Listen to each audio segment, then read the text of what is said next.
అందరికీ నమస్తే. Welcome to our channel. Jaganmohan Reddy గారు ఈ మధ్య కాలంలో ఎవరిని పరామర్శించినా, ఏ పెళ్లికి, పేరంటానికి వెళ్ళినా సరే, అక్కడ కొంతమంది జై జగన్, జై జగన్, కాబోయే సీఎం జగన్ అని చెప్పేసి కొన్ని నినాదాలు అయితే వినిపిస్తున్నాయి. వాటిపైన ఇప్పుడు ఒక వార్త అయితే బయటకు వచ్చింది. సో దానిపైన మనతో పాటు చర్చించడానికి ఉన్నారు వీరశేఖరరావు గారు. సార్ నమస్తే అండి. నమస్తే.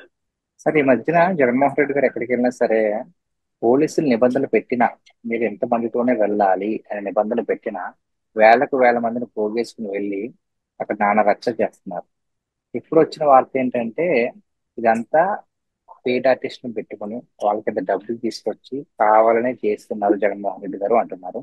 దానికి ఏమంటారు సార్?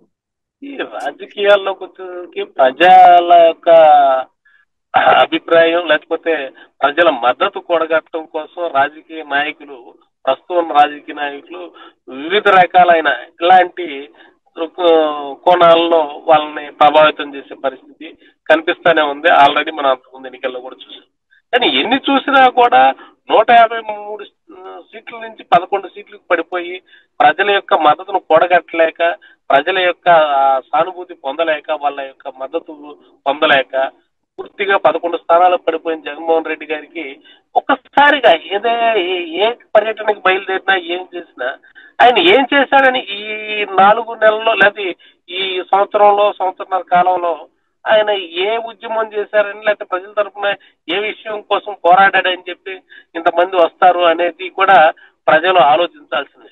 ఏమీ లేకుండానే ఈయన మీద సానుభూతి ఎందుకు పెరుగుతుంది? ఈయన ప్రజల తరఫున పోరాడుతూ ఉంటే ఖచ్చితంగా సరే, గత ఎన్నికల్లో జగన్మోహన్ రెడ్డి గారిని మనం ఓడిపోయారు. కానీ ఇప్పుడు మన కోసం బయటకు వచ్చారు కాబట్టి ఈయన కోసం మనం ముందుకు వెళ్ళాలి అని చెప్పి ప్రజలు రావటం అనేది జరిగే ఒక పద్ధతి ఉంటుంది. అలా కాకుండా సొంతంగా తన మొబైలైజ్ చేసుకొని వాళ్ళని తీసుకొచ్చి చేసుకునేటట్టు ఇంతకన్నా దిగజాడు రాజకీయం అనేది ఉండదు, ఇంక ఉండబోదు అని చెప్పి మనం చెప్పుకో.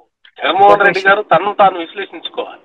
తను ఎంతవరకు దిగజారాము, తనకి ఈ పరిస్థితి ఎందుకు వచ్చింది అనేది విశ్లేషించుకొని తన చుట్టూ ఉన్న వాళ్ళని తగ్గించేసుకొని ప్రజల్లోకి వెళ్ళటానికి ఎటువంటి పద్ధతులు ఉన్నాయి, ప్రజలు ఏ సమస్యలతో బాధపడుతున్నారు, వాళ్ళ గురించి మనం ఏదైనా ఏ పోరాటం చేయాలి, లేకపోతే చట్టసభలకు వెళ్ళి వాళ్ళ గురించి మనం ఏం అడగాలి అనే దాని గురించి మాట్లాడాలి. కానీ వందల మందిని పోగేసుకొని నాకు బలం ఉందని చూపించుకుంటే చూసే పరిస్థితుల్లో ప్రజలు లేరు. ప్రజలు ఇప్పుడు ఏఐ టెక్నాలజీ కన్నా ఇంకా అడ్వాన్స్డ్ టెక్నాలజీలో ఉన్నారు, వాళ్ళకి అంతా తెలుసు. కాబట్టి మనం చెప్పాల్సిన అవసరం ఉండదని చెప్పి నేను అనుకుంటాను. సార్ ఇంకొకటి ఏంటంటే వచ్చిన వార్త ఏంటంటే జగన్మోహన్ రెడ్డి గారికి ఎవరైనా ఆహ్వానం ఇస్తారు కదా సార్, ఆహ్వాన పత్రిక, మా పెళ్లి ఉంది లేదంటే రిసెప్షన్ ఉందని చెప్పేసి ఇస్తారు కదా. సో దానికి వెళ్ళాలంటే జగన్మోహన్ రెడ్డి గారు కొన్ని డిమాండ్లు కూడా అక్కడ వైసీపీ నాయకులు పెడుతున్నారు. అనుకూలమైన పరిస్థితిలోనే పెట్టాలి, అనుకూలమైన ప్లేస్ లోనే ఆ రిసెప్షన్ పెట్టాలి, అంతేకాకుండా అక్కడ కొంతమంది జనాల్ని మీరే డబ్బులు ఇచ్చి తీసుకురావాలి అని చెప్పేసి వార్త అయితే వస్తుంది. దానికి ఏమంటారు? రాజకీయాల్లో దిగజారుడుదనం అంటే ఇంకా ఇంకా అంతకన్నా దిగజారుడు అనేది నాకన్నా అప్పుడు అదేదో సామెత ఉంది, నానాటికి తీసేసి నాగం బొట్లు అని. ఉన్న విలువల్ని పూర్తిగా రోజు రోజుకు దిగజారే పరిస్థితి ఇలాంటి అడ్డంకులు ఇలాంటివి పెట్టినందువల్ల అదే మనం ప్రజాస్వామ్యబద్ధంగా రాజకీయం చేయాలి అనుకునే వాళ్ళు ఏదైనా ఉద్యమం చేసి ప్రజలకు సంబంధించిన చట్టసభల్లో ముందు పాల్గొనాలి. అక్కడ జరుగుతున్నది ఏంటి, ప్రజా ప్రజా వ్యతిరేకత, ప్రజాస్వామ్యబద్ధంగా వ్యతిరేకంగా చట్టసభల్లో ప్రజలకు వ్యతిరేకంగా ఎటువంటి బిల్లులు తీసుకొస్తున్నారు దాన్ని ఖండించాలి. లేకపోతే ప్రజలకు అవసరాలకు తీర్చే విధంగా ఏదైనా ఒక ఉద్యమం ఉంటే దాన్ని నువ్వు ప్రజల వద్ద అంటే ప్రజలకు అనుకూలంగా నువ్వు వెళ్ళి వాళ్ళ తరఫున ఫైట్ చేయాల్సింది.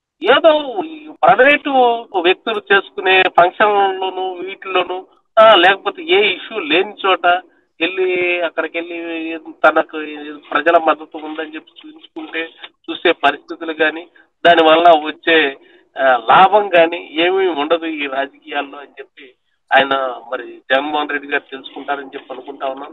ప్రజాస్వామ్యంలో అంతిమ తీర్పు ప్రజల యొక్క మద్దతు కూడబట్టడమే. ప్రజల మద్దతు కూడగట్టాలి అంటే ప్రజల తరఫున నిలబడటం తప్పక వేరే మార్గం ఏది ఉండదు. అది పవన్ కళ్యాణ్ గారు గతంలో 2014 నుంచి ఇప్పటి వరకు చేసి చూపించారు కాబట్టి 2024 వరకు ఆయన అదే పందాలు నడిచాడు కాబట్టి ఇప్పుడు టీడీపీకి బీజేపీకి అట్లాగే రాష్ట్ర ప్రజలకి ఇంత పెద్ద సర్వీస్ చేసి చేయగలిగే అవకాశం ఆయనకు వచ్చింది.